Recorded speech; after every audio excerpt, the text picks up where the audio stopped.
ఎదురైనటువంటి ఒడిదుడుకులన్నీ తట్టుకొని ముందుకు రావడం, అవి ప్రజలను ఆకర్షించడం, తద్వారా నేను ఎమ్మెల్సీగా ప్రజలను ఆకర్షించడానికే మల్లన్న ఇప్పుడు వివాదాస్పదమైన వ్యాఖ్యలు చేయడం, మీ క్యూ న్యూస్ ద్వారా కూడా ఎప్పుడు వివాదాలనే మల్లన్న ఉంటుండేవాడు. అంటే అదే ఆకర్షణ లేకుంటే వేరే ఆకర్షణ ఉందా? ప్రజా ఆమోదం అనేది ఉంటుంది ఏ వ్యాఖ్యలకైనా.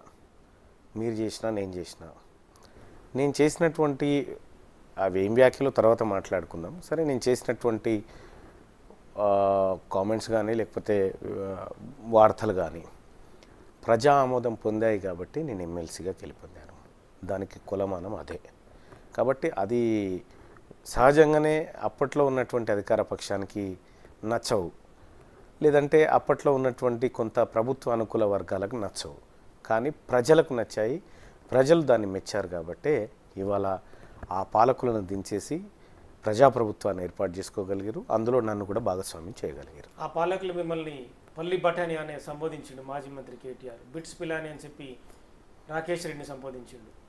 అంటే అది వాళ్ళ అహంకారానికి పరాకాష్ట. అది ఎందుకంటే ఒక ఉస్మానియా యూనివర్సిటీలో చదువుకున్న వాళ్ళని పల్లి బఠానీ లాగా, జేఎన్టీలో చదువుకున్న వాళ్ళని పల్లి బఠానీ లాగా, కాకతీయ యూనివర్సిటీలో చదువుకున్న వాళ్ళని పల్లి బఠానీలతో పోల్చడం అనేది వాళ్ళ దురహంకారం. అది వాళ్ళ అహంకారం అట్లా ఉంటే నేను ఉస్మానియా యూనివర్సిటీలో ఎంసీజే చేసిన, తర్వాత కాకతీయ యూనివర్సిటీలో బీపీడీ చేసిన, జేఎన్టీలో ఎంబీఏ చేసిన, అవన్నీ నాకు కన్నతల్లి లాంటివి. నాకు విద్యాబుద్ధులు నేర్పించినటువంటి స్థలాలు అవన్నీ, అవి నాకు గొప్పవి. వాళ్ళ దృష్టిలో అవి పల్లి బఠానీలు కావచ్చు, కానీ నాకు విద్యాలయాలు, ఎంతోమంది మేధావులను ఈ దేశానికి ప్రధానమంత్రులు అందించినటువంటి గొప్ప దేవాలయాలుగా నేను చూస్తాను. అది వాళ్ళ అహంకారం. వాళ్ళ అహంకారానికి ప్రజలు సమాధానం చెప్పారు. మల్లన్న పార్టీలు మారడానికి గల కారణం ఏం చెప్పదలుచుకున్నారు? మల్లన్న ఇప్పటి వరకు మారిన పార్టీల సంఖ్య ఏందో చెప్తే వినాలని ఉంది. BJP to Congress. ఎస్, ఇదేం మార్పు? మార్పు అంటే పదవి ఆశించే మల్లన్న కాంగ్రెస్కి వచ్చిందా? లేదు, నేను ఒకటి చెప్తా ఇంట్రా. తిన్మార్ మల్లన్న పదవి ఆశించి కాదు, నాకు టికెట్ ఇవ్వకపోయినప్పటికీ నేను కాంగ్రెస్ పార్టీలో బేషరతుగా చేరిన. తిన్మార్ మల్లన్న అనే పేరు కంటే ఈ పదవులు ఏం పెద్దవి కావు నా దృష్టిలో. కానీ ఒక మాట, చాలామంది మాట్లాడుతారు తిన్మార్ మల్లన్న ఇది మారని. వాస్తవానికి నేను ఏం మారలేదు. అంటే అప్పుడు ప్రభుత్వం మీ పైన కేసులు పెట్టడం, సెక్యూరిటీ కోసం బీజేపీలో జాయిన్ సరే, అది వేరే వ్యవహారం. అది చాలా నేను సర్వే కావడం అనేది నాకు నా ముందున్న లక్ష్యం. కాబట్టి దానికోసం నేను ప్రయత్నం చేయొచ్చు కాక. కానీ చాలామంది ఒక్కొక్క ఆయన 6 సార్లు 7 సార్లు పార్టీలు మారితే ఆయన చర్చ ఉండదు. నేను భారతీయ జనతా పార్టీ నుంచి కాంగ్రెస్ పార్టీలో జాయిన్ అయితే ఇది చర్చ. సరే, అది వాళ్ళకి అంటే ఏదో ఒక రకంగా మల్లన్న అనాలనేటువంటి ఉద్దేశంతో అనేటువంటి వ్యాఖ్యలే తప్ప కానీ, లేకపోతే అది పెద్దగా దానికి శాంటిటీ ఉండదు, పెద్ద వాళ్ళ మాటలకు కూడా విలువ ఉండదు. అవి నేను పట్టించుకోను. ఎందుకు గత ప్రభుత్వాన్ని మీరు టార్గెట్ చేయడానికి, అంటే మల్లన్నను పిన్ చేసిరా గత ప్రభుత్వం పాలకులు? లేదు, మల్లన్నను ఎవరు పిన్ చేయలే, మల్లన్ననే పిన్ చేసిండు.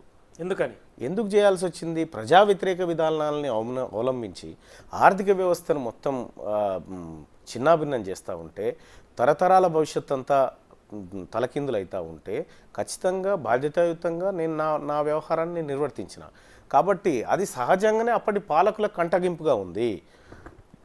నేను ఆ గవర్నమెంట్తో పంచాయతీకి నేను దిగాను. ఆ గవర్నమెంట్ నాతో దిగలే.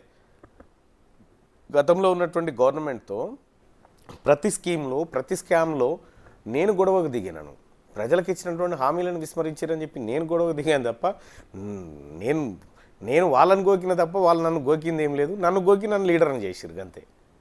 కాంగ్రెస్ పార్టీతో మీకున్న అనుబంధం కావచ్చు, ఇప్పుడు ముఖ్యమంత్రి రేవంత్ రెడ్డితో మీకున్న సాన్నిధ్యం కావచ్చు, ఎలా చూడొచ్చు? సో నిజంగా గౌరవ ముఖ్యమంత్రి రేవంత్ రెడ్డి గారు ఆయన ఇచ్చినటువంటి అవకాశం, ఆయన నాకు చాలా రోజుల క్రితం ఓ మాట చెప్పాడు, మల్లన్న నువ్వు మండల్లో అవసరం ఉంది, ఇంకా వేరే ఆలోచన పెట్టుకోకు, మండల్లో నాకు మాట్లాడే వాళ్ళు కావాలి, నీలాంటి వాళ్ళు మండల్లో ఉండడం వల్ల పార్టీకి కానీ ప్రభుత్వానికి కానీ మంచి జరుగుతుంది అని నేను భావిస్తున్నా, దయచేసి నువ్వు ఆ వర్క్లో బిజీగా ఉండని చెప్పి ఆయన చెప్పడంతో నేను ఆ వర్క్ చేసుకుంటూ ముందుకు వెళ్ళిపోవడం, తద్వారా గౌరవ ముఖ్యమంత్రి గారు నాకు టికెట్ ఇవ్వడం, బీఫామ్ ఇవ్వడం, గెలవమని చెప్పి ఆయన నిండుగా ఆశీస్సులు ఇవ్వడం, తద్వారా గెలుపొందడం, ఇదంతా జరిగింది. 100% ముఖ్యమంత్రి గారు ఈ గెలుపులో, ఈ ప్రయాణంలో ఆయన తోడ్పాటు ఉంది.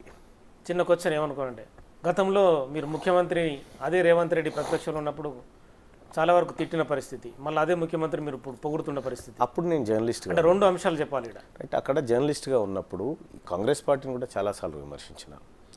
ఒక జర్నలిస్ట్గా ఉన్నప్పుడు ఒక బండి నడవడం కోసం ఎడ్లు మనయే బండి మనదే, కానీ ముళ్ళుగర్ర వాడుతూ ఉంటాం కొన్నిసార్లు. ముళ్ళుగర్ర వాడుతూ ఉంటాం. ముళ్ళుగరం అంటే మీన్స్ ముళ్ళుగర్ర మీన్స్ అది సరైన దారిలో పోవాలి అనేటువంటి ఉద్దేశంతో. రేవంత్ రెడ్డి సరైన దారిలో పోలేదా? రేవంత్ రెడ్డి ఇండివిజువల్ కాదు, Congress party. Yes, Congress party సరైన దారిలో పోవాలని కోరుకున్నాం, సరైన ఫైటింగ్ చేయాలని కోరుకున్నాం. మీరు చూడండి, నేను ఫైటింగ్కు దిగే నాటికి రాష్ట్రంలో ప్రతిపక్షం అనేది అసలు ఉందా లేదా అనేటువంటి ఒక శూన్యమైన పరిస్థితిలోకి వెళ్ళిపోయింది, జీరో పరిస్థితిలోకి వెళ్ళిపోయింది. వాళ్ళు ఆ పాత్రలో కరెక్ట్గా ఉంటే నాలాంటి వాళ్ళు బయటకు రావాల్సిన పని లేదు, మీలాగానే నేను కూడా ఎక్కడో చోట ఉద్యోగం చేసుకునేవాడిని. వాళ్ళు సరైన మార్గంలో అప్పుడున్నటువంటి పాలకుడు చేస్తున్నటువంటి డిస్టర్బెన్స్ కారణంగా కూడా కావచ్చు, కానీ సరైన మార్గంలో లేనప్పుడు ఖచ్చితంగా కొన్నిసార్లు విమర్శించాల్సి వచ్చింది. వాటిని సమర్థించుకుంటా ఉన్నాం. వాళ్ళు సరైన మార్గంలోకి వచ్చినప్పుడు సంతోషిస్తూ ఉన్నాం. అంటే మీకు భయపడే టికెట్ ఇచ్చింది అనేది అది కొంతమంది నుంచి వస్తున్నారు. No no no no way. Revanth Reddy గారి గురించి, ఆయన దమ్ము గురించి, ఆయన ఒకరికి భయపడతాడనేటువంటి విషయాల గురించి మనం చాలా తక్కువగా మాట్లాడుకుంటే బెటర్. ఆయన వెరీ స్ట్రాంగ్ పర్సన్. ఆయన తీసుకునేటువంటి నిర్ణయం నిక్కచ్చిగా తీసుకుంటాడు. ఏదైనా చేయాలనుకుంటే 1,00,000 మంది అడ్డొచ్చినా చేసేస్తాడు అది. కాబట్టి తిన్మార్ మల్లన్న వాయిస్ అవసరం అనుకున్నాడు, తిన్మార్ మల్లన్న కష్టపడ్డాడు, తిన్మార్ మల్లన్న గత పాలకుడి పైన చేసినటువంటి పోరాటం కావచ్చు, గత పాలకుడు తిన్మార్ మల్లన్న మీద చేసినటువంటి హింస కావచ్చు, వీటన్నిటికీ ప్రతిఫలంగా ఎస్ మల్లన్నకు గుర్తింపునివ్వాలని ముఖ్యమంత్రి గారు భావించారు. కాబట్టే ముఖ్యమంత్రి గారు టికెట్ ఇచ్చినారు, పిసిసి అధ్యక్షులుగా ఆయన అవకాశం ఇచ్చినారు. ముఖ్యమంత్రి రేవంత్ రెడ్డి గారు వీళ్ళు చేసేటువంటి ఉత్తర ఉపన్యాసాలకు భయపడో లేకపోతే ఆయన దేనికో జనగేటోడు కాదు. ఆయన నిక్కచ్చిగా నిఠారుగా నిలబడేటువంటి వ్యక్తి. ఎమ్మెల్సీ ఎన్నికల్లో మీరు గెలిచిన తర్వాత ఒక వీడియో బయటకు వచ్చింది నల్గొండ జిల్లాలో.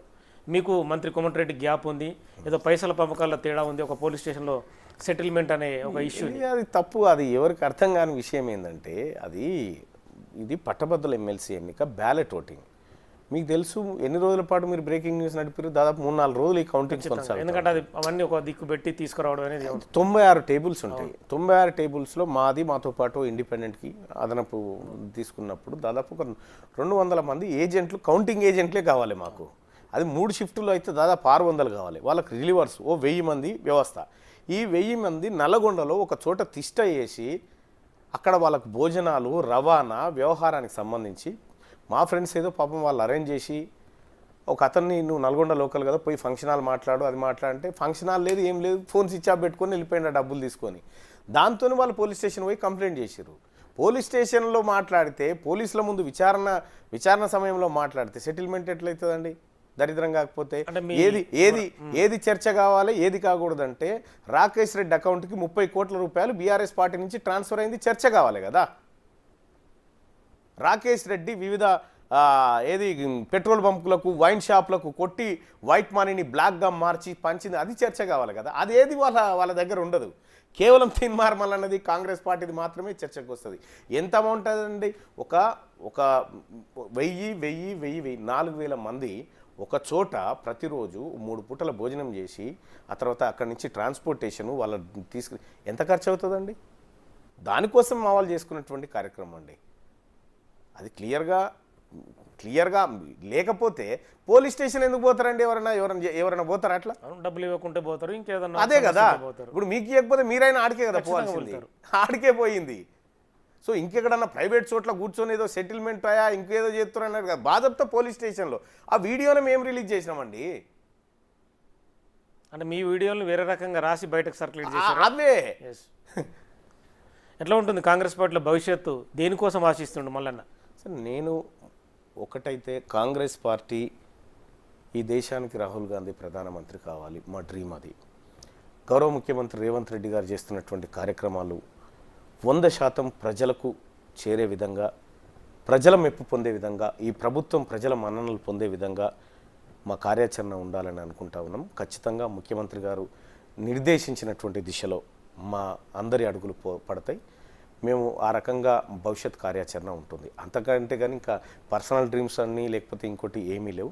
ఖచ్చితంగా ఈ ప్రభుత్వానికి మంచి పేరు తేవడమే, ప్రజలకు మంచి చేయడమే మా ముందున్నటువంటి. మంత్రివర్గ విస్తరణ జరిగే అవకాశం ఉంది. పట్టభద్రులు ఎమ్మెల్సీగా మల్లన్న మంత్రి పదవి అని ఆశిస్తుండా, డిమాండ్ చేస్తాడా? అంటే డిమాండ్ ఎందుకు చేస్తాం మేము?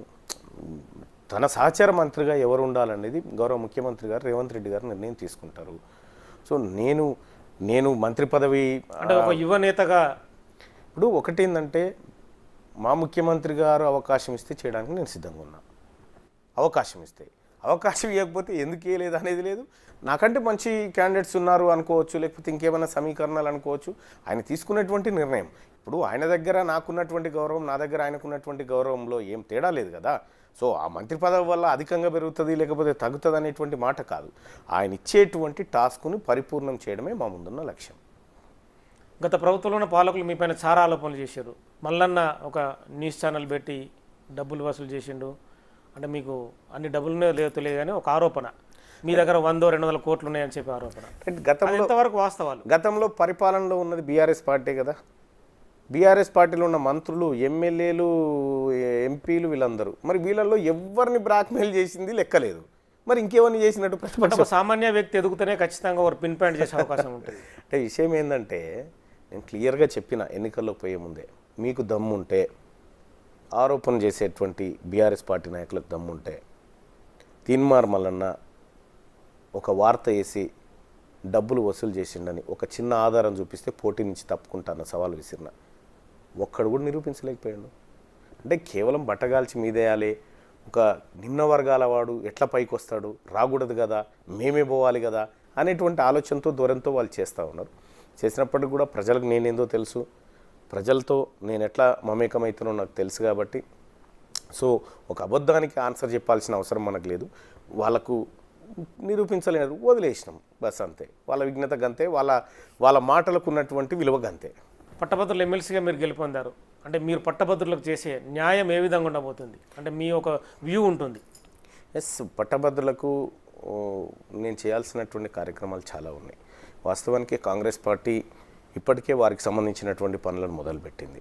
కాంగ్రెస్ పార్టీ ప్రభుత్వం ఉద్యోగాల భర్తీ విషయంలో కానీ, ఓపీఎస్ విషయంలో కానీ, 2008 కానీ 1998 డిఎస్సికి సంబంధించినటువంటి బాధితుల విషయంలో కానీ అన్ని విషయాల్లో మేము ప్రజలకు క్లియర్గా హామీలు ఇవ్వడం జరిగింది.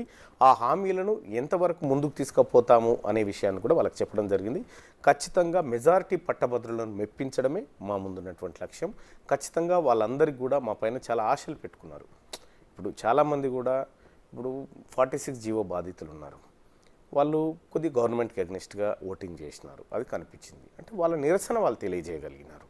దాన్ని తప్పుగా భావించడానికి వీల్లేదు. అంటే ఆ రూపంలో ఎస్ మాకు ఈ పెయిన్ జరుగుతుందని వాళ్ళు వ్యతిరేకమైనటువంటి ఓటింగ్ చేయాలి. చాలా రోజుల నుంచి ఆ సమస్య ఉంది. ఇప్పుడు మీరు చెప్పిన జీవో సమస్య. ఎస్ అవును, 46 జీవో సమస్య ఉంది. అది గతంలో ఉన్నటువంటి కేసీఆర్ ప్రభుత్వం 317 జీవో తీసుకొచ్చింది కూడా ఆ ప్రభుత్వమే. కాబట్టి నేనేమంటున్నానంటే వాళ్ళు మాకేదో ఓటు వేయలేదు లేకపోతే ఇంకోటి కాబట్టి మా శత్రువులను కాదు, వాళ్ళ అభిప్రాయం, ఓటు అంటే అభిప్రాయం లాటిన్ భాషలో, వాళ్ళ అభిప్రాయాన్ని ఈ రకంగా చెప్పినారు మాకు, మేము నిరసన వ్యక్తం చేస్తూ ఉన్నాం ఈ ఓటు ద్వారా మీ తీరు పైన అనుకున్నప్పుడు దాన్ని నేను స్వాగతించాను. మీకు అందులో బ్యాలెట్ పేపర్లు వచ్చినాయా, వాళ్ళ రాతపూర్వకంగా రాసినవి అన్న?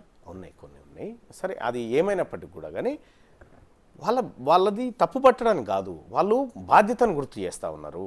ఆ బాధ్యతాయుతమైనటువంటి పదవిలో మేము ఉన్నాం కాబట్టి ఖచ్చితంగా వాళ్ళందరూ కూడా న్యాయం చేసే విధంగానే ముందుకు పోతాం. సో తీన్మార్ మల్లన్నకో లేకపోతే కాంగ్రెస్ పార్టీ అభ్యర్థికో ఓటు వేయలేదు కాబట్టి వాళ్ళు మా వాళ్ళు కాదనేటు గత పాలకులకు ఉండే కావచ్చు ఆలోచన, కక్ష సాధింపు. మాకుండదు ఆలోచన. ఎందుకంటే నేను అందరూ వరంగల్, నల్గొండ, ఖమ్మం పట్టభద్రులు ఎవరైతే ఉన్నారో వాళ్ళందరికీ ప్రతినిధిని నేను. అందులో ఓటు వేసిన వాళ్ళ, వేయని వాళ్ళ, చెల్లని ఓట్లు వేసిన వాళ్ళ అనేది కాదు. అవును, ఇక్కడ చెల్లని ఓట్లు అంటే చాలా వరకు చెల్లని ఓట్లు వచ్చినాయని చెప్పి వచ్చింది. ఇన్వాలిడ్ ఓట్లు దాదాపు 20-30 వేల ఇన్వాలిడ్ ఓట్లు వచ్చినాయి. అంటే అవి వాడడానికి కారణం అంటే వాళ్ళకి అవగాహన లేకపోవడం. ఓటింగ్ వేయడంలో అసలు ప్రాసెస్ ఏం జరగాల్సి ఉందంటే పోలింగ్ బూత్ దగ్గర ఈ విధానం కొద్దిగా కొత్తగా ఉంటుంది కాబట్టి పోలింగ్ స్టేషన్ దగ్గర ఒకరు బయట నిలబడి, ఒక అధికారి బయట నిలబడి బయట పెట్టినటువంటి బోర్డ్స్ ఏవైతే ఉన్నాయో ఓటు ఎలా నమోదు చేయాలనేటువంటి టిక్కులు పెట్టడం తప్పవుతుంది, ఇది తప్పవుతుంది అని పెట్టింది కదా. వచ్చిన ప్రతి ఓటర్కు ఇక్కడ చూసుకో ఓటింగ్ విధానం ఇట్లా ఉండాలని చెప్పి లోపలికి తోలుంటే ఇన్వాలిడ్ ఓట్లు అయ్యేటి కాదు. అంటే వాళ్ళకు పట్టభద్రులకు అవగాహన కల్పించడంలో అటు ఎన్నికల సంఘం కానీ ఇటు అభ్యర్థులుగా మేము కానీ కొంతవరకు విఫలమైనమని ఒప్పుకొని తీరాల్సిందే ఈ విషయంలో. అందులో మెజారిటీ ఓట్లు నాయే పోయినాయి. 80% ఓట్లు నేను కోల్పోవడం జరిగింది ఆ చిత్తైనటువంటి ఓట్ల ద్వారా. సో ఏదేమైనప్పటికీ కూడా అవి ఉంటే కొద్దిగా భారీ మెజార్టీ సాధ్యమయ్యేది మాకు. మరొకసారి అవగాహన కల్పించిన తర్వాతే ఎన్నికలకు పోతే బాగుంటుంది. ఎందుకంటే పట్టభద్రులకు ఓటే రాదా అని చెప్పి చాలామంది క్వశ్చన్ నవ్వుకునే చేస్తారు. పరిస్థితి ఉంది. పట్టాలే ఎంత చదువుకున్న వాళ్ళే కదా అంటారు కదా, పట్టాలే ఎక్కిరిచ్చే పరిస్థితికి వచ్చింది. అంటే ఆ పరిస్థితి కొద్దిగా ఇబ్బందికరమైనటువంటి పరిస్థితి అందరికి కూడా. అటువంటి లోపాలు జరగకుండా, అటువంటి మిస్టేక్స్ మళ్ళీ జరగకుండా అన్ని వర్గాల ప్రజలు కృషి చేయాలి, ముఖ్యంగా రాజకీయ పార్టీలు. తెలంగాణ రాష్ట్రంలో జోన్ల సమస్య చాలా ఇబ్బందికరంగా ఉంది. గత ప్రభుత్వం జోన్లను విభజించడం వల్ల ఒక దగ్గర ఉన్న వ్యక్తి ఎక్కడో ఉద్యోగం చేయాల్సి వస్తుంది. ఆ సమస్యను పరిష్కరించడానికి మళ్ళీ ఎటువంటి సలహాలు ఇస్తారు? అదే 317 దానికి సంబంధించినటువంటి వ్యవహారమే. ఈ జోన్ల సమస్య ద్వారా ఒక జోన్ తీసుకొని ఆ జిల్లాలో ఉండాల్సినటువంటి ఉద్యోగస్తుల సంఖ్య భర్తీ అయితే వాళ్ళని తీసుకుపోయి ఇంకో చోట వేయడం, ఇటువంటి రకరకాల డిస్టర్బెన్స్ కార్యక్రమాలు చేసినారు. దాని మీద ఆల్రెడీ కాంగ్రెస్ పార్టీ ప్రభుత్వం క్యాబినెట్ సబ్ కమిటీ నియమించడం జరిగింది. క్యాబినెట్ సబ్ కమిటీ ఇచ్చేటువంటి రిపోర్ట్ ఆధారంగా ఖచ్చితంగా రాష్ట్ర ప్రభుత్వం చర్యలు తీసుకుంటుంది. అందులో నేను కూడా భాగస్వామిని అవుతాను. తెలంగాణ రాష్ట్రంలో ఉద్యోగ కల్పన అనేది ప్రధాన ఎజెండాగా కాంగ్రెస్ పార్టీ వచ్చింది. అవును, ఎలా ఉండబోతుంది? ఉద్యోగ కల్పన అనేది గతంలో అనేక పిఆర్సీ కమిషన్లు కానీ లేకపోతే ఇతర ఉద్యోగ సంఘాలు కానీ ఇచ్చినటువంటి నివేదిక ప్రకారం తెలంగాణ రాష్ట్రంలో ఉన్న ప్రతి ఉద్యోగాన్ని భర్తీ చేయాలనేది కాంగ్రెస్ పార్టీల ప్రభుత్వ లక్ష్యం. అందులో భాగంగానే ఇప్పటికే గత ప్రభుత్వం ఏసీ వదిలిపెట్టినటువంటి 30,000 ఉద్యోగాలను గౌరవ ముఖ్యమంత్రి రేవంత్ రెడ్డి గారు ఎల్బీ స్టేడియం సాక్షిగా వాళ్ళకు అపాయింట్మెంట్స్ ఇవ్వడంతో పాటు ఇంకా కొన్ని ఉద్యోగాలకు అపాయింట్మెంట్ ఆర్డర్స్ ఇచ్చేది ఉంది. వాటిని కూడా త్వరలోనే భర్తీ చేస్తాం. అలాగే కొత్త నోటిఫికేషన్లు గతంలో కేసీఆర్ వాళ్ళకు రిటైర్ అయిన వాళ్ళకి బెనిఫిట్స్ ఇవ్వాల్సి వస్తాయని చెప్పి 58 సంవత్సరాల సర్వీస్ను 61 సంవత్సరాలకు తీసి దాదాపు 3 ఏళ్ళ ఎక్స్టెన్షన్ చేసినాడు. తద్వారా ఇప్పుడు ఆగస్టులో వాళ్ళ రిటైర్మెంట్స్ ఉన్నాయి. చాలా ఉద్యోగాలు ఖాళీ కాబోతా ఉన్నాయి. ఆ ఉద్యోగాలన్నింటినీ భర్తీ చేయడం కోసం తెలంగాణ ప్రభుత్వం, ప్రజాప్రభుత్వం ముందస్తు చర్యలు తీసుకుంటుంది. మీ జిల్లా మంత్రి కోమటిరెడ్డి వెంకటరెడ్డికి మీ గ్యాప్ ఉందనేది ఏ గ్యాప్ లేదు. ఆయన చాలా గొప్ప లీడర్. ఆయన పాపం అమెరికాలో ఉన్నాడు. మీకోసం ప్రచారం చేయలేదు, మీ వెంట తిరగలేదు అంటే వెంకట్ రెడ్డి గారు. ఇది వాస్తవానికి కూడా చాలామందికి తెలవాల్సినటువంటి అంశం ఏంటంటే రాజకీయ పార్టీలు ప్రచారం చేసే కార్యక్రమం కాదు ఈ ఓట్లు, అంతకంటే కాదు. ఇవి పట్టభద్రుల ఓటు. పట్టభద్రుని ఆలోచనను డైవర్ట్ చేసేటువంటి శక్తి కానీ ఇంకోటి కానీ రాజకీయ పార్టీలకు ఉండదు. సహజంగానే కాంగ్రెస్ పార్టీ అసలు నేను మొదలుపెట్టిందే తప్ప అంతకంటే ముందు పట్టభద్రుల ఎమ్మెల్సీ ఎన్నికల్లో కాంగ్రెస్ పార్టీ ఎప్పుడు పాల్గొనలేదు. ఈసారి పాల్గొన్నదంటే కేవలం కాంగ్రెస్ పార్టీ బీఫామ్ మీద ఏదో పేరు ముందుకు వస్తుందనేటువంటి ఉద్దేశంతో చేసినటువంటి కార్యక్రమే. దీని ప్రక్రియ అంతా ఓటు ఎన్రోల్ దగ్గరనే ఉంటుంది. ఈ ఓటు ఎన్రోల్ దగ్గర నుంచి అనేక దఫాలుగా మా గౌరవ మంత్రి గారు ఆయనని నామినేషన్ వేసే రోజు గౌరవ మంత్రి గారు దగ్గరుండి చాలా కార్యక్రమాల్లో పాల్గొన్నాడు. ఆయన ఉత్సాహపరిచిండు, కార్యకర్తలను కూడా పనిచేయాలని చెప్పి గట్టిగా చెప్పిండు. కేవలం మా మధ్య పార్టీలోని నాయకుల మధ్య వైషమ్యాలు సృష్టించడానికి పుట్టేటువంటి పుకార్లు తప్ప గౌరవ మంత్రి గారు కోమటిరెడ్డి వెంకటరెడ్డి గారు ఆయన ప్రతి క్షణం నల్గొండ జిల్లాలో జరుగుతున్నటువంటి ఎన్నికల ప్రక్రియను ఎక్కడికక్కడ అబ్జర్వ్ చేస్తూనే ఉండు, అధికారులతోని ఆ తర్వాత కార్యకర్తలతోనే మాట్లాడుతూనే ఉన్నాడు. ఇది తప్పుడు భావన, బట్టగాల్చి మీదేసేటువంటి కార్యక్రమం ఇదంతా. గతంలో మీరు ఎమ్మెల్సీగా పోటీ చేసి ఓడిపోయారు. అప్పుడు మీకు ప్రత్యర్థిగా కోదండరాం ఉన్నారు, అప్పుడు పల్లారాజేశ్వరరెడ్డి గెలిచిన పరిస్థితి. ఈసారి విభిన్న పరిస్థితులు, మీతో పాటే కోదండరాం నడిచిన పరిస్థితి. అంటే ఎలా ఉంది? గతంలో కంటే కొంత మార్పు కనిపించినప్పటికి కూడా అది ఎందుకంటే విపక్ష పార్టీ అభ్యర్థిని అయి ఉంటే అది వేరే ఉండేది. కానీ అధికార పార్టీ అయినప్పుడు సహజంగానే మాకు ఎట్టి పరిస్థితుల్లో 30 నుంచి 35% యాంటీ గవర్నమెంట్ ఉంటుంది. ఎప్పుడైనా ఏ గవర్నమెంట్ నుంచి పోటీ చేసినప్పుడు కూడా సహజంగా విపక్షాన్ని కోరుకుంటారు అన్నట్టు. సో పోయినసారి నేను విపక్షంలో ఉన్నాను కాబట్టి అప్పుడు నేను ఇండిపెండెంట్గా పోటీ చేసిన దాదాపు 1,49,000 ఓట్లు వచ్చినాయి. ఈసారి ఈ ప్రభుత్వము ఈ పార్టీ టికెట్టు ఈ వర్గాలన్నిటితో కూడా దాదాపు 1,50,000 ఓట్ల దాకా సంపాదించడం జరిగింది. అయితే అప్పటికి ఇప్పటికీ తేడా లేకపోయినప్పటికీ కూడా అదనపు బలం యాడ్ అయిన తర్వాత సో మేము ఫస్ట్ ప్రియారిటీ ఓట్లతోనే గెలవాల్సిందే. కాకపోతే జరిగిన పొరపాటు ఏంటంటే ఇన్వాలిడ్ ఓట్ల వల్ల మాకు రావాల్సినటువంటి ఓట్లన్నీ అక్కడ చెల్లకుండా పోవడం వల్ల కొంత ఇబ్బంది జరిగింది. అయినప్పటికీ కూడా అందరి సహాయ సహకారాలతోటే ఈ కార్యక్రమం జరిగింది. తెలంగాణ రాష్ట్రంలో మొన్న పార్లమెంట్ ఎన్నికల్లో కాంగ్రెస్ 8, బీజేపీ 8 సీట్లు సాధించిన పరిస్థితి. అంటే బీజేపీ ఎదుగుతోందా? కాంగ్రెస్ కొంత ఇబ్బందికర పరిస్థితి ఏమైనా ఎదుర్కొంటుందా? లేదు, కాంగ్రెస్ పార్టీ ఎందుకు ఇబ్బందికర పరిస్థితులు అంటే రాష్ట్రంలోని అధికార పార్టీకి 10, 11, 12 అన్న ఎక్స్పెక్టేషన్ ఉండే కదా. ఎస్ మహబూబ్ నగర్ కొద్ది తేడాలో మిస్ కావడం జరిగింది. ఇటు మెదక్ సీటు కూడా కేవలం 20,000తోనే మిస్ కావడం జరిగింది. ఇట్లా మేము ఎక్స్పెక్ట్ చేసినటువంటి ఓట్లలో కొత్త అభ్యర్థులు ఏమన్నా మైనస్ ఏమైనా ఉందా? లేదు. బీఆర్ఎస్ పార్టీ ఆత్మహత్య చేసుకున్నది, సూసైడ్ చేసుకున్నది. తాను భస్మం అయిపోతూ వాళ్ళకు భారతీయ జనతా పార్టీలోకి వెలుగులో మర్చిపోయి ఇరుగంతే. భారతీయ జనతా పార్టీకి వచ్చినటువంటి ఓటు బ్యాంక్ అంతా బీఆర్ఎస్ నుంచి డైవర్ట్ అయింది తప్ప కాంగ్రెస్ పార్టీ నుంచి కాలేదు. కాంగ్రెస్ పార్టీ అసెంబ్లీలో వచ్చినటువంటి ఆ ఓట్ బ్యాంక్ ఏదైతే ఉందో 39 ఈసారి మాకు 41% ఉంది.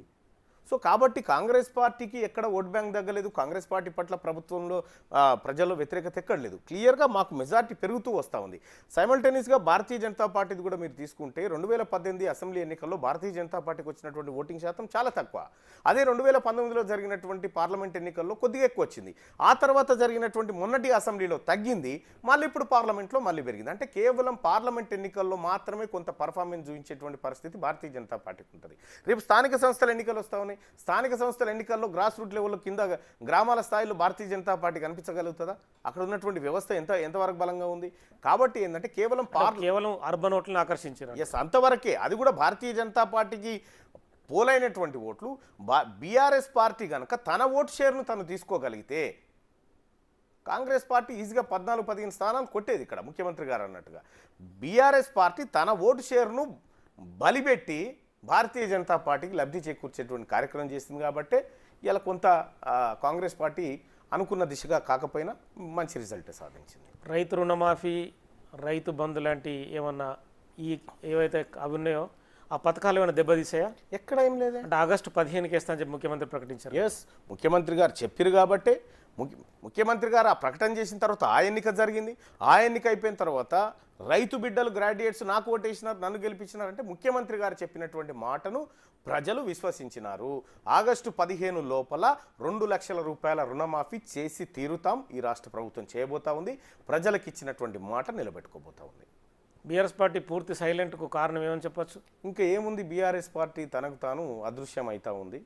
అదృశ్యమయ్యేటువంటి పార్టీ గురించి బిగ్ టీవీలో పెద్ద చర్చ అవసరం లేదు, స్మాల్ టీవీలో చేసుకుంటే సరిపోతుంది ఆ చర్చ. అంటే 10 ఏళ్ళు పాలన నడిపించారు కదా అందులో. సరే, గతంలో నడిపించారు. అయితే ఒకటి మనం ఏమనుకోవచ్చు నగేష్ అంటే ఇక్కడ ఒక పార్టీ అయినా ఒక ఇల్లు అయినా బేస్ కరెక్ట్గా ఉండాలి.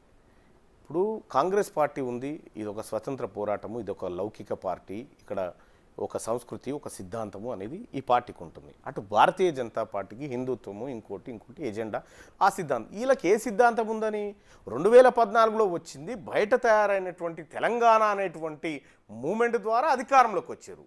సో ఆ అధికారాన్ని రెన్యువల్ చేసుకోవడానికి అబద్ధాల మాయమాటలు ఏవో చెప్పారు, అప్పుడు గట్టెక్కిరు అంతే తప్ప. కానీ వీళ్ళకి బేస్ మీటే లేదు కదా. సో ఏ స్టాండ్ మీద? పోనీ తెలంగాణ అనేటువంటి బలమైన స్టాండ్ ఉంటుందంటే తెలంగాణ అనే పదం మాకు వద్దు అని చెప్పి బీఆర్ఎస్ పెట్టుకొని పోతీవి కదా. కాబట్టి బీఆర్ఎస్ పార్టీకి పునాదులు గట్టిగా లేకపోవడం వల్లే బీఆర్ఎస్ పార్టీ ఈ రాష్ట్రం నుంచి కనుమరుగైతా ఉంది. ట్యాపింగ్ కోసం ఒకవైపు నడుస్తుంది, పవర్ కమిషన్ కేసీఆర్కు నోటీసులు ఇచ్చింది. ఎస్, ఎట్లా చూస్తారు మళ్ళీ ఇవన్నీ? అంటే కేసీఆర్ ఏమనుకున్నారంటే కేసీఆర్ గారు కూడా ఇంకొక 20-30 ఏళ్ళు నేనే ఉంటా, ఇక్కడ సీఎంగా ఉండి ఇవన్నిటినీ నా కన్సర్న్లోనే జీవసమాధి చేస్తానని అనుకోండు. కాలం కలిసి రాలే. కాంగ్రెస్ పార్టీని ప్రజలు గెలిపించుకున్నారు. కాంగ్రెస్ పార్టీ గతంలో కేసీఆర్ చేసినటువంటి అన్ని అక్రమాలను విచారణ కమిషన్లు వేసి బయటికి తీస్తూ ఉన్నటువంటి సందర్భంలో నాకున్నటువంటి అంచనా ప్రకారం కేసీఆర్ మెంటల్గా ఫిక్స్ అయి ఉంటాడు జైలుకు పోవడానికి. అక్కడ తన కూతురు, ఇక్కడ కేసీఆర్, ఇక్కడ భూమాయాజాలంలో కేటీ రామారావు, ఫోన్ ట్యాపింగ్లో వీళ్ళు అందరూ ఇరికేటువంటి పరిస్థితి ఉంది. ఏ స్కామ్ జరగలేదండి. ఏది మొదలుపెట్టినా స్కామ్తో. ఎవరైనా ఒక పథకాన్ని ప్రారంభించేటప్పుడు కొబ్బరికాయ కొడతారు, లేకపోతే ఊదుబత్తీలు ముట్టిస్తారు, అయ్యగారితో ఆశీర్వాదం. వీళ్ళు అట్లా కాదు, వీళ్ళు అవినీతి నీళ్ళు పోసిరు దాంట్లో. ఫస్ట్ వీళ్ళు పోతేనే అవినీతి నీళ్ళతో పోసిరు కాబట్టి వాళ్ళన్నీ బయటకు వస్తూ ఉన్నాయి. 700 కోట్ల స్కాము, గొర్రెల స్కాము. ఇలా ఏది ఛత్తీస్గఢ్ విద్యుత్ కొనుగోలుది 12,600 కోట్ల రూపాయల స్కామ్. అది 5 రూపాయల 73 కొనుక్కొస్తాడు ఎవడన్నా, 4 రూపాయల 23 బయట దొరుకుతూ ఉంటే ₹1.5 యూనిట్కి ఎక్కువ పెట్టి కొనుక్కొస్తే టెండర్ వేయకుండా నామినేషన్ పద్ధతిలో ఎట్లా తెస్తావు? అప్పుడు విద్యుత్ రంగ నిపుణులు ఈఆర్సీ ముందు లొల్లి పెట్టారు కదా, మాలాంటి వాళ్ళమంతా చెప్పినాం కదా ఇది తప్పు, ఇది కొంప ముస్తుందని చెప్పినావు. ఇది చెప్తే నువ్వు భద్రాద్రి పవర్ ప్లాంట్ తీసుకుపోయి ఆడ ఇండియా బుల్స్ కంపెనీ వదిలిపెట్టినటువంటి ప్రోడక్ట్స్ అన్ని తీసుకొచ్చి బిహెచ్ఎల్ ఆ ప్రోడక్ట్స్ అన్ని తీసుకొచ్చి నువ్వు అక్కడ స్కామ్ చేసి అది నామినేషన్ పద్ధతిలో ఇచ్చి టెండర్లు వేయకుండా అక్కడ కూడా విదేశీ బొగ్గుతో తయారు కావాలి మళ్ళా కరెంటు. ఈ రకమైనటువంటి దుర్మార్గాలకు పాల్పడితే ప్రజలు గుర్తించరా? సో కాబట్టి కేసీఆర్ చేసిన ప్రతి స్కీములో స్కామ్ ఉంది. అవన్నీ ఇప్పుడు పాపాలు పగిలిపోయి బయటకు వస్తున్నట్టుగా పుట్టబలి బయటకు వస్తున్నట్టుగా వస్తూ ఉన్నాయి. సో వాటన్నిటిని కూడా విచారణ చేపడుతుంది ప్రభుత్వం, ఖచ్చితంగా దోషులను శిక్షిస్తుంది. నెక్స్ట్ తదుపరి మల్లన్న అంటే న్యూస్ ఛానల్ ద్వారా మీరు ఎదిగిన పరిస్థితి కంటిన్యూ చేస్తాడా, మళ్ళీ అదే న్యూస్ ఛానల్ ద్వారా ప్రశ్నిస్తాడా? అంటే తప్పకుండా నేను ఏ న్యూస్ ఛానల్ ద్వారా వచ్చినా నేను ఏదో నాకేదో పెద్ద పదవి వచ్చింది ఏదో అన్నటువంటి ఫీలింగ్ అయితే నా మనసులో ఇప్పటి వరకు లేదు. అంటే జనాలు అనుకుంటారు కదా సో అనుకున్నప్పటికీ జనాలకు నేను ఎట్లా కనిపించాలనుకుంటున్నా ఆ రూపంలో ఖచ్చితంగా కనిపిస్తాను. అంటే సేమ్ ఒకవేళ మీ ప్రభుత్వంలో కూడా లోపాలు ఉంటే కూడా ప్రశ్నించే అవకాశం ఉందా? ఎందుకు మా ముఖ్యమంత్రి గారు వద్దంటారా? ఆయన సూచనలు చేయమన్నారా? ఎందుకంటే ఏదైనా మిస్టేక్ అవుతుంటే జర అబ్జర్వ్ చేయండి అని చెప్తారు కదా. అది ఖచ్చితంగా మా ముఖ్యమంత్రి గారు, మా పార్టీ, మా ప్రభుత్వం ప్రజాస్వామ్యయుతంగా నడిచేటువంటి ప్రభుత్వం సూచన ఖచ్చితంగా స్వీకరిస్తుంది. ముఖ్యమంత్రి గారు ఏదైనా నిర్ణయం తీసుకునేటప్పుడు సొంత నిర్ణయాలు తీసుకోడు, 10 మందిని పిలుచుకొని మాట్లాడి ఇది నిర్ణయం, ఇది వ్యవహారం, ఇది ఎట్లా చేద్దామని చెప్పి అందరి ఆలోచనలు తీసుకున్న తర్వాత ఆయన నిర్ణయాలు తీసుకుంటాడు. మావి కూడా సూచనలు సలహాలుగానే ఉంటాయి తప్ప కానీ ఖచ్చితంగా ఈ ప్రభుత్వం చెబితే వినే ప్రభుత్వం. గత ప్రభుత్వం దున్నపోతు మీద వానబడ్డట్టుండే కేసీఆర్ ప్రభుత్వం. ఇది ప్రజాప్రభుత్వం కాబట్టి నిర్ణయాలు కూడా ప్రజలకు అనుకూలంగానే ఉంటాయి. మా పాత్ర చాలా తక్కువ ఉంటుంది అందులో.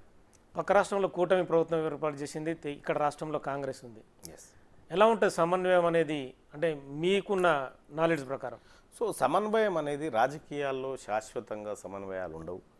ప్రతి ఒక్కరికి ఇప్పుడు పవన్ కళ్యాణ్ గారికైనా ఇంకొకరికైనా డిప్యూటీ సీఎం అయిన తర్వాత నెక్స్ట్ లెవెల్ కోరికలు ఉంటాయి. సో ఆయనకు ఉండేటువంటి ఆలోచనలు ఉంటాయి, కొన్ని ఇంప్లిమెంట్ చేయాలనుకున్నట్టు. కూటములు ఎప్పుడు కలిసి ఉండవు. కూటములది తాత్కాలిక నిర్మాణమే, తాత్కాలిక టెంట్ అది. సో కాబట్టి నేనేమంటా అంటే సరే ఏర్పడ్డటువంటి కొత్త ప్రభుత్వానికి శుభాకాంక్షలు తెలియజేస్తూ ఉన్నాం. మంచి పరిపాలన అందించాలి, తెలంగాణ రాష్ట్రంతో సఖ్యతగా ఉండడం కోసం వాళ్ళు ప్రయత్నం చేయాలి, తెలంగాణ ప్రభుత్వం కూడా ప్రయత్నం చేస్తుంది. కానీ ఒక మాట ఏంటంటే ప్రజలకు మంచి చేయాలనేది ఇరు ప్రభుత్వాల ఆశయంగా ఉండాలి. అట్లయితేనే సమన్వయం అనేది మంచిగా జరుగుతుంది. లేకపోతే ఏం జరుగుతుందంటే మళ్ళీ కేసీఆర్ లాంటి వ్యక్తి మళ్ళీ నగరకాల కాడ గోడగట్టుర్రి, అక్కడోడు ఇక్కడ రావద్దు, ఇక్కడ ఈ కార్యక్రమాలు అన్నీ లేకుండా అన్నదమ్ముల వల్లే అందరం కలిసిమెలిసి ఉండాలని మేము కోరుకుంటాం. Okay, thank you Mallanna garu. So మొత్తానికైతే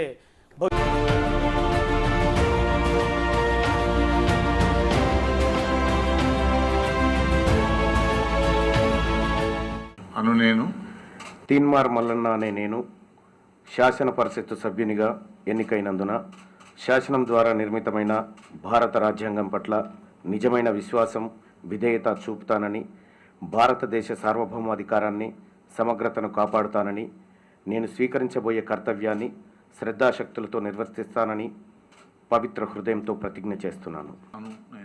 తెలంగాణ శాసన పరిషత్తు సభ్యుడినైన తీన్మార్ మల్లన్న అనే నేను సభా నియమాలకు కట్టుబడి ఉంటానని, వాటిని అనుసరిస్తానని, సభా మర్యాదలను పాటిస్తానని, సాంప్రదాయాలను గౌరవిస్తానని పవిత్ర హృదయంతో ప్రతిజ్ఞ చేస్తున్నాను.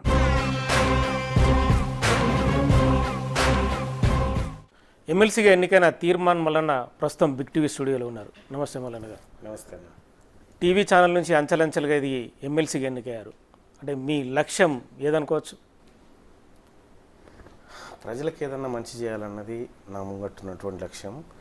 అది టీవీ ఛానల్గా కానీ, పత్రిక కానీ, లేకపోతే ఇతర యూట్యూబ్ కానీ, ఏ మాధ్యమం అయినా సరే ప్రజలకు ఏదన్నా ఒక మంచి చేయాలనే ఆలోచన ఉండేది. అందులో భాగంగా సో ఎక్కడ అవకాశం వస్తే అక్కడ వైపు నుంచి ప్రజలకు నా వంతుగా ఏదో కార్యక్రమం చేసుకుంటూ పోవాలి, వట్టిగా చనిపోకూడదు అనేది ఒక ఆలోచనతోటే ఈ ప్రయాణం కొనసాగుతూ ఉంది. సో ఒక చిన్న గ్రామంలో పేపర్ వేసుకునేటువంటి నేను ఇవాళ ఎమ్మెల్సీగా ప్రజలందరి ఆశీస్సులతో గెలవడం, ఇక్కడి వరకు రావడం, నా ప్రయాణంలో ఎదురైనటువంటి ఒడిదుడుకులన్నీ తట్టుకొని ముందుకు రావడం, అవి ప్రజలను ఆకర్షించడం, తద్వారా నేను ఎమ్మెల్సీగా గెలవడం. ప్రజలను ఆకర్షించడానికే మల్లన్న ఇప్పుడు వివాదాస్పదమైన వ్యాఖ్యలు చేయడం, మీ క్యూ న్యూస్ ద్వారా కూడా ఎప్పుడు వివాదాలనే మల్లన్న ఉంటుండేవాడు. అంటే అదే ఆకర్షణ లేకుంటే వేరే ఆకర్షణ ఉందా? ప్రజా ఆమోదం అనేది ఉంటుంది ఏ వ్యాఖ్యలకైనా. మీరు చేసినా నేను చేసినా, నేను చేసినటువంటి అవి ఏం వ్యాఖ్యలు తర్వాత మాట్లాడుకుందాం. సరే, నేను చేసినటువంటి కామెంట్స్ కానీ లేకపోతే వార్తలు కానీ ప్రజా ఆమోదం పొందాయి కాబట్టి నేను ఎమ్మెల్సీగా గెలుపొందాను. దానికి కులమానం అదే. కాబట్టి అది సహజంగానే అప్పట్లో ఉన్నటువంటి అధికార పక్షానికి నచ్చవు. లేదంటే అప్పట్లో ఉన్నటువంటి కొంత ప్రభుత్వ అనుకూల వర్గాలకు నచ్చవు, కానీ ప్రజలకు నచ్చాయి, ప్రజలు దాన్ని మెచ్చారు. కాబట్టే ఇవాళ ఆ పాలకులను దించేసి ప్రజాప్రభుత్వాన్ని ఏర్పాటు చేసుకోగలిగారు, అందులో నన్ను కూడా భాగస్వామ్యం చేయగలిగారు. ఆ పాలకులు మిమ్మల్ని పల్లి బఠానీ అనే సంబోధించిండు మాజీ మంత్రి కేటీఆర్, బిట్స్ పిలాని అని చెప్పి రాకేష్ రెడ్డిని సంబోధించిండు. అంటే అది వాళ్ళ అహంకారానికి పరాకాష్ట అది. ఎందుకంటే ఒక ఉస్మానియా యూనివర్సిటీలో చదువుకున్న వాళ్ళని పల్లి బఠానీ లాగా, జేఎన్టీలో చదువుకున్న వాళ్ళని పల్లి బఠానీ లాగా, కాకతీయ యూనివర్సిటీలో చదువుకున్న వాళ్ళని పల్లి బఠానీలతో పోల్చడం అనేది వాళ్ళ దురహంకారం. అది వాళ్ళ అహంకారం అట్లా ఉంటే నేను ఉస్మానియా యూనివర్సిటీలో ఎంసీజే చేసిన, తర్వాత కాకతీయ యూనివర్సిటీలో బీపీడీ చేసిన, జేఎన్టీలో ఎంబీఏ చేసిన, అవన్నీ నాకు కన్నతల్లి లాంటివి, నాకు విద్యాబుద్ధులు నేర్పించినటువంటి స్థలాలు అవన్నీ, అవి నాకు గొప్పవి. వాళ్ళ దృష్టిలో అవి పల్లి బఠానీలు కావచ్చు, కానీ నాకు విద్యాలయాలు, ఎంతోమంది మేధావులను ఈ దేశానికి ప్రధానమంత్రులు అందించినటువంటి గొప్ప దేవాలయాలుగా నేను చూస్తాను. అది వాళ్ళ అహంకారం, వాళ్ళ అహంకారానికి ప్రజలు సమాధానం చెప్పారు. మళ్ళీ పార్టీలు మారడానికి గల కారణం ఏం చెప్పదలుచుకున్నారు? మల్లన్న ఇప్పటి వరకు మారిన పార్టీల సంఖ్య ఏందో చెప్తే వినాలని ఉంది. BJP to Congress. ఎస్, ఇదేం మార్పు? మార్పు అంటే పదవి ఆశించే మల్లన్న కాంగ్రెస్కి వచ్చిందా? లేదు, నేను ఒకటి చెప్తా ఇంటరా. తిన్మార్ మల్లన్న పదవి ఆశించి కాదు, నాకు టికెట్ ఇవ్వకపోయినప్పటికీ నేను కాంగ్రెస్ పార్టీలో బేషరతుగా చేరిన. తిన్మార్ మల్లన్న అనే పేరు కంటే ఈ పదవులు ఏం పెద్దవి కావు నా దృష్టిలో. కానీ ఒక మాట, చాలామంది మాట్లాడుతారు తిన్మార్ మల్లన్న ఇది మారని, వాస్తవానికి నేను ఏం మారలేదు. అంటే అప్పుడు ప్రభుత్వం మీ పైన కేసులు పెట్టడం, సెక్యూరిటీ కోసం బీజేపీలో జాయిన్ సరే, అది వేరే వ్యవహారం. అది చాలా నేను సర్వే కావడం అనేది నాకు నా ముందున్న లక్ష్యం. కాబట్టి దానికోసం నేను ప్రయత్నం చేయొచ్చు కాక. కానీ చాలామంది ఒక్కొక్క ఆయన 6 సార్లు 7 సార్లు పార్టీలు మారితే ఆయన చర్చ ఉండదు. నేను భారతీయ జనతా పార్టీ నుంచి కాంగ్రెస్ పార్టీలో జాయిన్ అయితే ఇది చర్చ. సరే, అది వాళ్ళకి అంటే ఏదో ఒక రకంగా మల్లన్న అనాలనేటువంటి ఉద్దేశంతో అనేటువంటి వ్యాఖ్యలే తప్ప, కానీ లేకపోతే అది పెద్దగా దానికి శాంటిటీ ఉండదు, పెద్ద వాళ్ళ మాటలకు కూడా విలువ ఉండదు. అవి నేను పట్టించుకోను. ఎందుకు గత ప్రభుత్వాన్ని మీరు టార్గెట్ చేయడానికి, అంటే మల్లన్నను పిన్ చేసిరా గత ప్రభుత్వం పాలకులు? లేదు, మల్లన్నను ఎవరు పిన్ చేయలే, మల్లన్ననే పిన్ చేసిండు. ఎందుకని? ఎందుకు చేయాల్సి వచ్చింది? ప్రజా వ్యతిరేక విధానాలని అవలంబించి ఆర్థిక వ్యవస్థను మొత్తం చిన్నాభిన్నం చేస్తూ ఉంటే, తరతరాల భవిష్యత్ అంతా తలకిందులవుతూ ఉంటే ఖచ్చితంగా బాధ్యతాయుతంగా నేను నా వ్యవహారాన్ని నిర్వర్తించిన. కాబట్టి అది సహజంగానే అప్పటి పాలకుల కంటగింపుగా ఉంది. నేను ఆ గవర్నమెంట్తో పంచాయతీకి నేను దిగాను. ఆ గవర్నమెంట్ నాతో దిగలే. గతంలో ఉన్నటువంటి గవర్నమెంట్తో ప్రతి స్కీమ్లో, ప్రతి స్కామ్లో నేను గొడవకు దిగాను.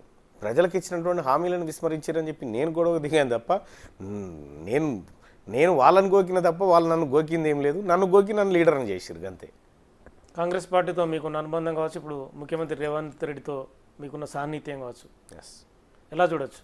సో నిజంగా గౌరవ ముఖ్యమంత్రి రేవంత్ రెడ్డి గారు ఆయన ఇచ్చినటువంటి అవకాశం, ఆయన నాకు చాలా రోజుల క్రితం ఓ మాట చెప్పాడు, మల్లన్న నువ్వు మండల్లో అవసరం ఉంది, ఇంకా వేరే ఆలోచన పెట్టుకోకు, మండల్లో నాకు మాట్లాడే వాళ్ళు కావాలి, నీలాంటి వాళ్ళు మండల్లో ఉండడం వల్ల పార్టీకి కానీ ప్రభుత్వానికి కానీ మంచి జరుగుతుంది అని నేను భావిస్తున్నా, దయచేసి నువ్వు ఆ వర్క్లో బిజీగా ఉండని చెప్పి ఆయన చెప్పడంతో నేను ఆ వర్క్ చేసుకుంటూ ముందుకు వెళ్ళిపోవడం, తద్వారా గౌరవ ముఖ్యమంత్రి గారు నాకు టికెట్ ఇవ్వడం, బీఫామ్ ఇవ్వడం, గెలవమని చెప్పి ఆయన నిండుగా ఆశీస్సులు ఇవ్వడం, తద్వారా గెలుపొందడం, ఇదంతా జరిగింది. 100% ముఖ్యమంత్రి గారు ఈ గెలుపులో, ఈ ప్రయాణంలో ఆయన తోడ్పాటు ఉంది. చిన్న క్వశ్చన్ ఏమనుకోనంటే, గతంలో మీరు ముఖ్యమంత్రి అదే రేవంత్ రెడ్డి ప్రతిపక్షంలో ఉన్నప్పుడు చాలా వరకు తిట్టిన పరిస్థితి, మళ్ళీ అదే ముఖ్యమంత్రి మీరు పొగుడుతున్న పరిస్థితి. అప్పుడు నేను జర్నలిస్ట్, అంటే 2 అంశాలు చెప్పాలి ఇక్కడ. రైట్, అక్కడ జర్నలిస్ట్గా ఉన్నప్పుడు కాంగ్రెస్ పార్టీని కూడా చాలాసార్లు విమర్శించిన. ఒక జర్నలిస్ట్గా ఉన్నప్పుడు ఒక బండి నడవడం కోసం ఎడ్లు మనయే బండి మనదే, కానీ ముళ్ళుగర్ర వాడుతూ ఉంటాం కొన్నిసార్లు. ముళ్ళుగర్ర అంటే ముళ్ళుగర్ర మీన్స్ అది సరైన దారిలో పోవాలి అనేటువంటి ఉద్దేశంతో. రేవంత్ రెడ్డి సరైన దారిలో పోలేదు. రేవంత్ రెడ్డి ఇండివిజువల్ కాదు, Congress party. Yes, Congress party సరైన దారిలో పోవాలని కోరుకున్నాం, సరైన ఫైటింగ్ చేయాలని కోరుకున్నాం. మీరు చూడండి, నేను ఫైటింగ్కు దిగే నాటికి రాష్ట్రంలో ప్రతిపక్షం అనేది అసలు ఉందా లేదా అనేటువంటి ఒక శూన్యమైన పరిస్థితిలోకి వెళ్ళిపోయింది, జీరో పరిస్థితిలోకి వెళ్ళిపోయింది. వాళ్ళు ఆ పాత్రలో కరెక్ట్గా ఉంటే నాలాంటి వాళ్ళు బయటకు రావాల్సిన పని లేదు, మీలాగానే నేను కూడా ఎక్కడో చోట ఉద్యోగం చేసుకునేవాడిని. వాళ్ళు సరైన మార్గంలో అప్పుడున్నటువంటి పాలకుడు చేస్తున్నటువంటి డిస్టర్బెన్స్ కారణంగా కూడా కావచ్చు, కానీ సరైన మార్గంలో లేనప్పుడు ఖచ్చితంగా కొన్నిసార్లు విమర్శించాల్సి వచ్చింది, వాటిని సమర్థించుకుంటా ఉన్నాం. వాళ్ళు సరైన మార్గంలోకి వచ్చినప్పుడు సంతోషిస్తూ ఉన్నాం. అంటే మీకు భయపడే టికెట్ ఇచ్చింది అనేది అది కొంతమంది నుంచి వస్తున్నారు. No no no no way. Revanth Reddy గారి గురించి, ఆయన దమ్ము గురించి, ఆయన ఒకరికి భయపడతాడనేటువంటి విషయాల గురించి మనం చాలా తక్కువగా మాట్లాడుకుంటే బెటర్. ఆయన వెరీ స్ట్రాంగ్ పర్సన్. ఆయన తీసుకునేటువంటి నిర్ణయం నిక్కచ్చిగా తీసుకుంటాడు. ఏదైనా చేయాలనుకుంటే 1,00,000 మంది అడ్డొచ్చినా చేసేస్తాడు అది. కాబట్టి తిన్మార్ మల్లన్న వాయిస్ అవసరం అనుకున్నాడు, తిన్మార్ మల్లన్న కష్టపడ్డాడు, తిన్మార్ మల్లన్న గత పాలకుడి పైన చేసినటువంటి పోరాటం కావచ్చు, గత పాలకుడు తిన్మార్ మల్లన్న మీద చేసినటువంటి హింస కావచ్చు, వీటన్నిటికీ ప్రతిఫలంగా మల్లన్నకు గుర్తింపునివ్వాలని ముఖ్యమంత్రి గారు భావించారు. కాబట్టే ముఖ్యమంత్రి గారు టికెట్ ఇచ్చినారు, పిసిసి అధ్యక్షులుగా ఆయన అవకాశం ఇచ్చినారు. ముఖ్యమంత్రి రేవంత్ రెడ్డి గారు వీళ్ళు చేసేటువంటి ఉదర ఉపన్యాసాలకు భయపడో లేకపోతే ఆయన దేనికో జనగేటోడు కాదు. ఆయన నిక్కచ్చిగా నిఠారుగా నిలబడేటువంటి వ్యక్తి. ఎమ్మెల్సీ ఎన్నికల్లో మీరు గెలిచిన తర్వాత ఒక వీడియో బయటకు వచ్చింది నల్గొండ జిల్లాలో. మీకు మంత్రి కోమటిరెడ్డి గ్యాప్ ఉంది, ఏదో పైసల పంపకాల్లో తేడా ఉంది, ఒక పోలీస్ స్టేషన్లో సెటిల్మెంట్ అనే ఒక ఇష్యూ. అది తప్పు. అది ఎవరికి అర్థం కాని విషయం ఏంటంటే ఇది పట్టభద్రుల ఎమ్మెల్సీ ఎన్నిక, బ్యాలెట్ ఓటింగ్. మీకు తెలుసు ఎన్ని రోజుల పాటు మీరు బ్రేకింగ్ న్యూస్ నడిపారు, దాదాపు 3-4 రోజులు ఈ కౌంటింగ్ కొనసాగుతుంది. ఎందుకంటే అది అవన్నీ ఒక దిక్కు పెట్టి తీసుకురావడం అనేది 96 టేబుల్స్ ఉంటాయి. 96 టేబుల్స్లో మాతో పాటు ఇండిపెండెంట్కి అదనపు తీసుకున్నప్పుడు దాదాపు ఒక 200 మంది ఏజెంట్లు, కౌంటింగ్ ఏజెంట్లే కావాలి మాకు. అది 3 షిఫ్టుల్లో అయితే దాదాపు 600 కావాలి. వాళ్ళకి రిలీవర్స్ 1000 మంది వ్యవస్థ. ఈ 1000 మంది నల్లగొండలో ఒక చోట తిష్ట వేసి అక్కడ వాళ్ళకు భోజనాలు, రవాణా, వ్యవహారానికి సంబంధించి మా ఫ్రెండ్స్ ఏదో పాపం వాళ్ళు అరేంజ్ చేసి ఒక అతన్ని నువ్వు నల్గొండ లోకల్ కదా పోయి ఫంక్షన్ హాల్ మాట్లాడు, అది మాట్లాడంటే ఫంక్షన్ హాల్ లేదు, ఏం లేదు, ఫోన్ స్విచ్ ఆఫ్ పెట్టుకొని వెళ్ళిపోయిన డబ్బులు తీసుకొని. దాంతో వాళ్ళు పోలీస్ స్టేషన్ పోయి కంప్లైంట్ చేశారు. పోలీస్ స్టేషన్లో మాట్లాడితే, పోలీసుల ముందు విచారణ సమయంలో మాట్లాడితే సెటిల్మెంట్ ఎట్లయితుందండి? దరిద్రం కాకపోతే ఏది చర్చ కావాలి, ఏది కాకూడదంటే రాకేష్ రెడ్డి అకౌంట్కి 30 కోట్ల రూపాయలు బీఆర్ఎస్ పార్టీ నుంచి ట్రాన్స్ఫర్ అయింది, చర్చ కావాలి కదా. రాకేష్ రెడ్డి వివిధ పెట్రోల్ బంకులకు, వైన్ షాపులకు కొట్టి వైట్ మనీని బ్లాక్గా మార్చి పంచింది, అది చర్చ కావాలి కదా. అదేది వాళ్ళ దగ్గర ఉండదు. కేవలం తిన్మార్ మల్లన్నది కాంగ్రెస్ పార్టీది మాత్రమే చర్చకు వస్తుంది. ఎంత అమౌంట్ అదండి? ఒక 1000 4,000 మంది ఒక చోట ప్రతిరోజు 3 పూటల భోజనం చేసి ఆ తర్వాత అక్కడి నుంచి ట్రాన్స్పోర్టేషను వాళ్ళ ఎంత ఖర్చు అవుతుందండి? దానికోసం మా వాళ్ళు చేసుకున్నటువంటి కార్యక్రమం అండి. అది క్లియర్గా లేకపోతే పోలీస్ స్టేషన్ ఎందుకు పోతారండి? ఎవరైనా పోతారా అట్లా? డబ్బులు ఇవ్వకుంటే పోతారు, ఇంకేదన్నా. అదే కదా, ఇప్పుడు మీకు ఇవ్వకపోతే మీరైనా ఆడికే కదా పోవాల్సింది, ఆడికే పోయింది.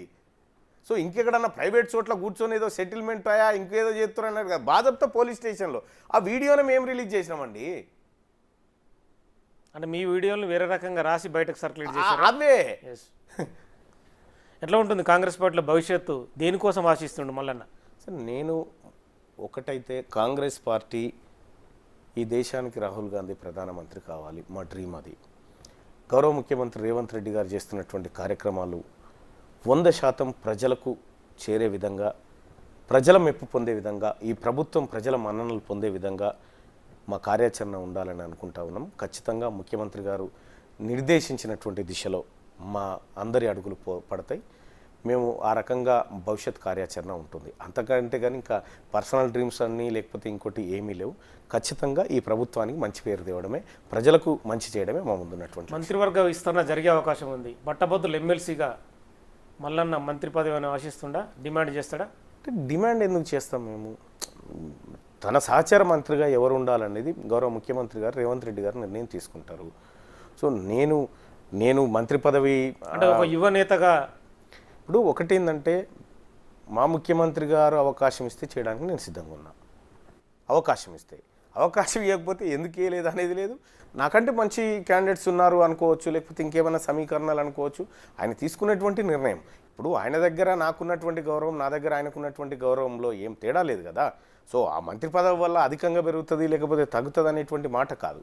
ఆయన ఇచ్చేటువంటి టాస్క్ని పరిపూర్ణం చేయడమే మా ముందున్న లక్ష్యం. గత ప్రభుత్వంలో ఉన్న పాలకులు మీ పైన చాలా ఆరోపణలు చేశారు. మల్లన్న ఒక న్యూస్ ఛానల్ పెట్టి డబ్బులు వసూలు చేసిండు అంటే మీకు అన్ని డబ్బులునే లేదో తెలియదు కానీ ఒక ఆరోపణ మీ దగ్గర 100-200 కోట్లు ఉన్నాయని చెప్పి ఆరోపణ. గతంలో ఎంతవరకు వాస్తవాలు? గతంలో పరిపాలనలో ఉన్నది బీఆర్ఎస్ పార్టీ కదా. బీఆర్ఎస్ పార్టీలో ఉన్న మంత్రులు, ఎమ్మెల్యేలు, ఎంపీలు వీళ్ళందరూ మరి వీళ్ళల్లో ఎవరిని బ్లాక్మెయిల్ చేసింది లెక్కలేదు. మరి ఇంకేమని చేసినట్టు ప్రతిపక్షం. ఒక సామాన్య వ్యక్తి ఎదుగుతూనే ఖచ్చితంగా ఒక పిన్ పాయింట్ చేసే అవకాశం ఉంటుంది. అంటే విషయం ఏంటంటే నేను క్లియర్గా చెప్పిన ఎన్నికల్లో పోయే ముందే మీకు దమ్ముంటే ఆరోపణ చేసేటువంటి బీఆర్ఎస్ పార్టీ నాయకులకు దమ్ముంటే తీన్మార్ మల్లన్న ఒక వార్త వేసి డబ్బులు వసూలు చేసిండని ఒక చిన్న ఆధారం చూపిస్తే పోటీ నుంచి తప్పుకుంటాన్న సవాల్ విసిరిన ఒక్కడు కూడా నిరూపించలేకపోయాడు. అంటే కేవలం బట్టగాల్చి మీదేయాలి, ఒక నిమ్న వర్గాల వాడు ఎట్లా పైకి వస్తాడు, రాకూడదు కదా, మేమే పోవాలి కదా అనేటువంటి ఆలోచనతో దూరంతో వాళ్ళు చేస్తూ ఉన్నారు. చేసినప్పటికి కూడా ప్రజలకు నేనేందో తెలుసు, ప్రజలతో నేను ఎట్లా మమేకమవుతానో నాకు తెలుసు కాబట్టి సో ఒక అబద్ధానికి ఆన్సర్ చెప్పాల్సిన అవసరం మనకు లేదు. వాళ్ళకు నిరూపించలేరు, వదిలేసినాం బస్ అంతే. వాళ్ళ విఘ్నత గంతే, వాళ్ళ మాటలకు ఉన్నటువంటి విలువ గంతే. పట్టభద్రులు ఎమ్మెల్సీగా మీరు గెలుపొందారు అంటే మీరు పట్టభద్రులకు చేసే న్యాయం ఏ విధంగా ఉండబోతుంది అంటే మీ ఒక వ్యూ ఉంటుంది? ఎస్, పట్టభద్రులకు నేను చేయాల్సినటువంటి కార్యక్రమాలు చాలా ఉన్నాయి. వాస్తవానికి కాంగ్రెస్ పార్టీ ఇప్పటికే వారికి సంబంధించినటువంటి పనులను మొదలుపెట్టింది. కాంగ్రెస్ పార్టీ ప్రభుత్వం ఉద్యోగాల భర్తీ విషయంలో కానీ, ఓపీఎస్ విషయంలో కానీ, 2008 కానీ 1998 డిఎస్సికి సంబంధించినటువంటి బాధితుల విషయంలో కానీ అన్ని విషయాల్లో మేము ప్రజలకు క్లియర్గా హామీలు ఇవ్వడం జరిగింది. ఆ హామీలను ఎంతవరకు ముందుకు తీసుకుపోతాము అనే విషయాన్ని కూడా వాళ్ళకి చెప్పడం జరిగింది. ఖచ్చితంగా మెజారిటీ పట్టభద్రులను మెప్పించడమే మా ముందున్నటువంటి లక్ష్యం. ఖచ్చితంగా వాళ్ళందరికీ కూడా మా పైన చాలా ఆశలు పెట్టుకున్నారు. ఇప్పుడు చాలామంది కూడా ఇప్పుడు 46 జీవో బాధితులు ఉన్నారు. వాళ్ళు కొద్ది గవర్నమెంట్కి అగ్నిస్ట్గా ఓటింగ్ చేసినారు, అది కనిపించింది. అంటే వాళ్ళ నిరసన వాళ్ళు తెలియజేయగలిగినారు. దాన్ని తప్పుగా భావించడానికి వీల్లేదు. అంటే ఆ రూపంలో ఎస్ మాకు ఈ పెయిన్ జరుగుతుందని వాళ్ళు వ్యతిరేకమైనటువంటి ఓటింగ్ చేయాలి. చాలా రోజుల నుంచి ఆ సమస్య ఉంది. ఇప్పుడు మీరు చెప్పిన జీవో సమస్య. ఎస్ అవును, 46 జీవో సమస్య ఉంది. అది గతంలో ఉన్నటువంటి కేసీఆర్ ప్రభుత్వం 317 జీవో తీసుకొచ్చింది కూడా ఆ ప్రభుత్వమే. కాబట్టి నేనేమంటున్నానంటే వాళ్ళు మాకేదో ఓటు వేయలేదు లేకపోతే ఇంకోటి కాబట్టి మా శత్రువులను కాదు, వాళ్ళ అభిప్రాయం, ఓటు అంటే అభిప్రాయం లాటిన్ భాషలో, వాళ్ళ అభిప్రాయాన్ని ఈ రకంగా చెప్పినారు మాకు, మేము నిరసన వ్యక్తం చేస్తూ ఉన్నాం ఈ ఓటు ద్వారా మీ తీరు పైన అనుకున్నప్పుడు దాన్ని నేను స్వాగతించాను. మీకు అందులో బ్యాలెట్ పేపర్లు వచ్చినాయా? వాళ్ళ రాతపూర్వకంగా రాసినవి అన్న ఉన్నాయి, కొన్ని ఉన్నాయి. సరే, అది ఏమైనప్పటికీ కూడా కానీ వాళ్ళది తప్పు పట్టడానికి కాదు, వాళ్ళు బాధ్యతను గుర్తు చేస్తూ ఉన్నారు. ఆ బాధ్యతాయుతమైనటువంటి పదవిలో మేము ఉన్నాం కాబట్టి ఖచ్చితంగా వాళ్ళందరూ కూడా న్యాయం చేసే విధంగానే ముందుకు పోతాం. సో తీన్మార్ మల్లన్నకో లేకపోతే కాంగ్రెస్ పార్టీ అభ్యర్థికో ఓటు వేయలేదు కాబట్టి వాళ్ళు మా వాళ్ళు కాదనేటు గత పాలకులకు ఉండే కావచ్చు ఆలోచన, కక్ష సాధింపు. మాకుండదు ఆలోచన. ఎందుకంటే నేను వరంగల్, నల్గొండ, ఖమ్మం పట్టభద్రులు ఎవరైతే ఉన్నారో వాళ్ళందరికీ ప్రతినిధిని నేను. అందులో ఓటు వేసిన వాళ్ళ, వేయని వాళ్ళ, చెల్లని ఓట్లు వేసిన వాళ్ళ అనేది కాదు. అవును, ఇక్కడ చెల్లని ఓట్లు అంటే చాలా వరకు చెల్లని ఓట్లు వచ్చినాయని చెప్పి వచ్చింది. ఇన్వాలిడ్ ఓట్లు దాదాపు 20-30 వేల ఇన్వాలిడ్ ఓట్లు వచ్చినాయి. అంటే అవి వాడడానికి కారణం అంటే వాళ్ళకి అవగాహన లేకపోవడం.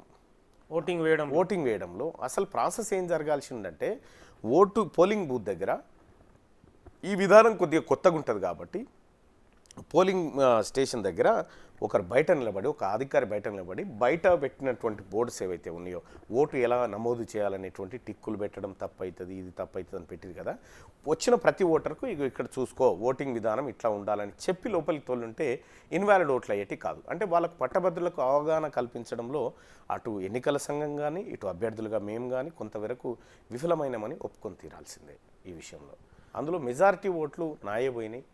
80% ఓట్లు నేను కోల్పోవడం జరిగింది ఆ చిత్తైనటువంటి ఓట్ల ద్వారా. సో ఏదేమైనప్పటికీ కూడా అవి ఉంటే కొద్దిగా భారీ మెజార్టీ సాధ్యమయ్యేది మాకు. మరొకసారి అవగాహన కల్పించిన తర్వాతే ఎన్నికలకు పోతే బాగుంటుంది. ఎందుకంటే పట్టభద్రులకు ఓటే రాదా అని చెప్పి చాలామంది నవ్వుకునే పరిస్థితి ఉంది. పట్టాలే ఎంత చదువుకున్న వాళ్ళే కదా అంటారు కదా, పట్టాలే ఎక్కిరిచ్చే పరిస్థితికి వచ్చింది. అంటే ఆ పరిస్థితి కొద్దిగా ఇబ్బందికరమైనటువంటి పరిస్థితి అందరికి కూడా. అటువంటి లోపాలు జరగకుండా, అటువంటి మిస్టేక్స్ మళ్ళీ జరగకుండా అన్ని వర్గాల ప్రజలు కృషి చేయాలి, ముఖ్యంగా రాజకీయ పార్టీలు. తెలంగాణ రాష్ట్రంలో జోన్ల సమస్య చాలా ఇబ్బందికరంగా ఉంది. గత ప్రభుత్వం జోన్లను విభజించడం వల్ల ఒక దగ్గర ఉన్న వ్యక్తి ఎక్కడో ఉద్యోగం చేయాల్సి వస్తుంది. ఆ సమస్యను పరిష్కరించడానికి మళ్ళీ ఎటువంటి సలహాలు ఇస్తారు?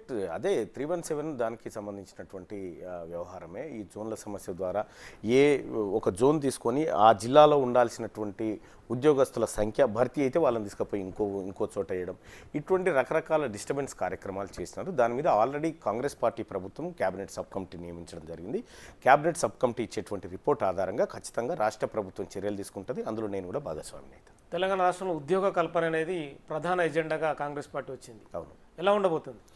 ఉద్యోగ కల్పన అనేది గతంలో అనేక పిఆర్సీ కమిషన్లు కానీ లేకపోతే ఇతర ఉద్యోగ సంఘాలు కానీ ఇచ్చినటువంటి నివేదిక ప్రకారం తెలంగాణ రాష్ట్రంలో ఉన్న ప్రతి ఉద్యోగాన్ని భర్తీ చేయాలనేది కాంగ్రెస్ పార్టీల ప్రభుత్వ లక్ష్యం. అందులో భాగంగానే ఇప్పటికే గత ప్రభుత్వం ఏసీ వదిలిపెట్టినటువంటి 30,000 ఉద్యోగాలను గౌరవ ముఖ్యమంత్రి రేవంత్ రెడ్డి గారు ఎల్బీ స్టేడియం సాక్షిగా వాళ్ళకు అపాయింట్మెంట్స్ ఇవ్వడంతో పాటు ఇంకా కొన్ని ఉద్యోగాలకు అపాయింట్మెంట్ ఆర్డర్స్ ఇచ్చేది ఉంది. వాటిని కూడా త్వరలోనే భర్తీ చేస్తాం. అలాగే కొత్త నోటిఫికేషన్లు గతంలో కేసీఆర్ వాళ్ళకు రిటైర్ అయిన వాళ్ళకి బెనిఫిట్స్ ఇవ్వాల్సి వస్తాయని చెప్పి 58 సంవత్సరాల సర్వీస్ను 61 సంవత్సరాలకు తీసి దాదాపు 3 ఏళ్ళ ఎక్స్టెన్షన్ చేసినాడు. తద్వారా ఇప్పుడు ఆగస్టులో వాళ్ళ రిటైర్మెంట్స్ ఉన్నాయి. చాలా ఉద్యోగాలు ఖాళీ కాబోతా ఉన్నాయి. ఆ ఉద్యోగాలన్నింటినీ భర్తీ చేయడం కోసం తెలంగాణ ప్రభుత్వం, ప్రజాప్రభుత్వం ముందస్తు చర్యలు తీసుకుంటుంది. మీ జిల్లా మంత్రి కోమటిరెడ్డి వెంకటరెడ్డికి మీ గ్యాప్ ఉందనేది ఏ గ్యాప్ లేదు. ఆయన చాలా గొప్ప లీడర్. ఆయన పాపం అమెరికాలో ఉన్నాడు. మీకోసం ప్రచారం చేయలేదు? మీ